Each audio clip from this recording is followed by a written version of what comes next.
Le mystère Nerval, c'est l'histoire d'un jeune homme, Émile, qui rentre un soir chez lui après une longue journée à la faculté de médecine et il trouve Gérard de Nerval en proie à la folie.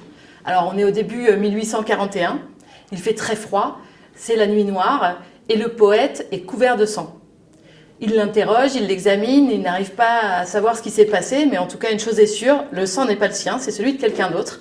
Et Émile va s'improviser enquêteur pour réussir à déterminer ce qui s'est passé et savoir si Gérard de Nerval a ou non commis un crime alors qu'il était en proie à la folie. Le poète Gérard de Nerval joue un rôle central dans cette intrigue, car c'est un personnage historique qui m'a particulièrement touchée par sa folie, par sa façon d'essayer de maîtriser sa folie à travers l'écriture et l'art, et par le profond désespoir qui l'a touché à travers la mort de différentes personnalités féminines qui l'entouraient.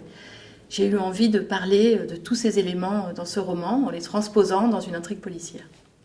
Paris 1841, c'est l'époque du mystère Nerval.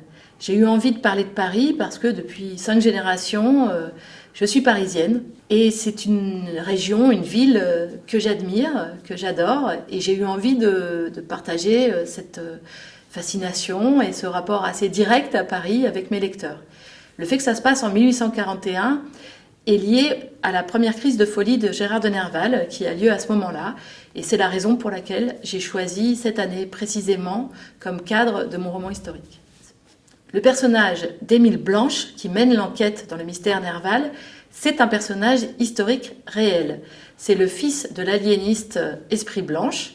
Les aliénistes sont des psychiatres de cette époque.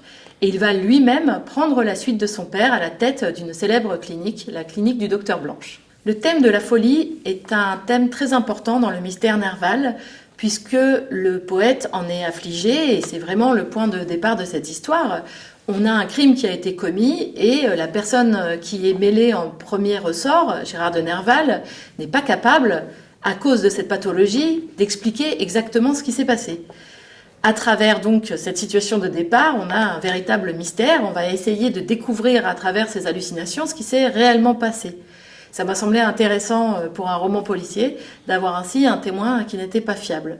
J'ai été également, à titre personnel, très intéressée par les débuts de la psychiatrie, le fait de montrer comment, dans une époque où on n'a aucun médicament pour soigner la psychose, on va essayer de trouver d'autres moyens d'agir médicalement, thérapeutiquement, amicalement pour aider les malades.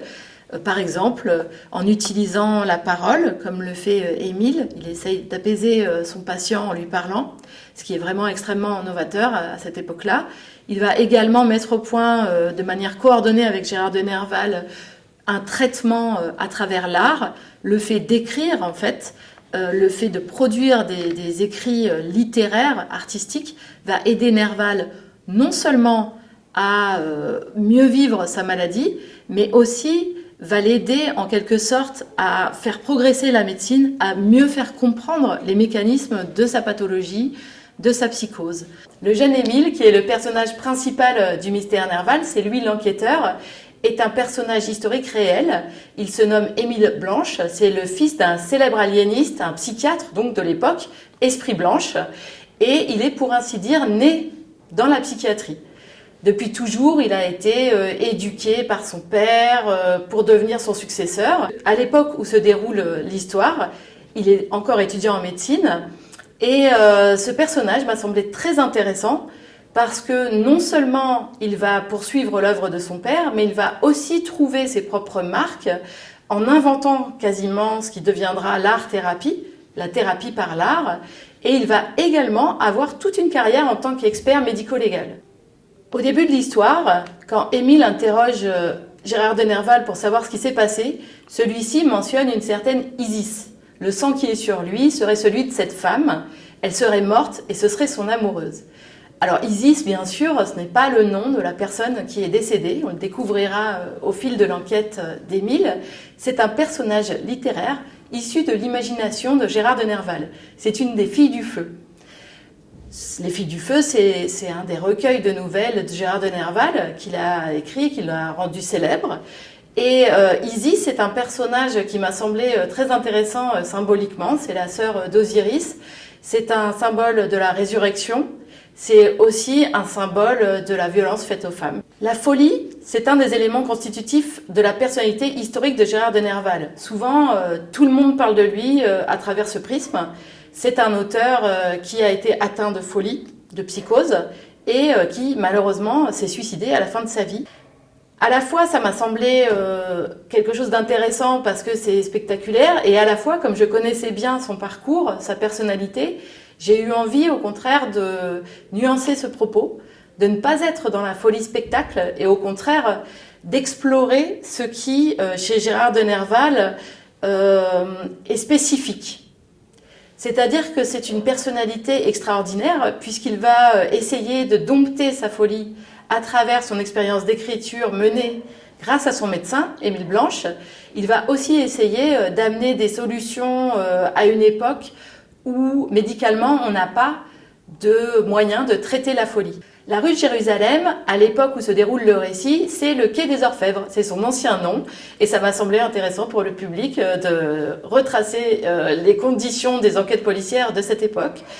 Également, à la rue de Jérusalem, on a le préfet de police, et c'était un personnage qui avait beaucoup d'importance, puisqu'il pouvait, à la façon du procureur ou du parquet, déclencher une enquête et nommer des experts judiciaires. À ce moment-là, rue de Jérusalem, on a un préfet très intéressant, Gabriel Delessert, qui est une personne très honnête, très intègre, et c'est cette personnalité qui m'a amenée à vouloir développer une partie de l'histoire rue de Jérusalem. Écrire la fiction historique, j'ai trouvé que c'était un exercice extrêmement intéressant, parce qu'en fait, la question de l'inspiration ne se pose jamais. On a un matériau, qui est le matériau historique, qui est là, dans lequel on va puiser, et finalement le travail d'écriture fictionnelle va être une élaboration à partir d'un choix d'éléments. On est inspiré finalement par le réel qui s'offre à nous. Le Tous les traits Paris est très présent dans une partie du mystère Nerval, puisque c'est là qu'Émile va mener la première partie de son enquête.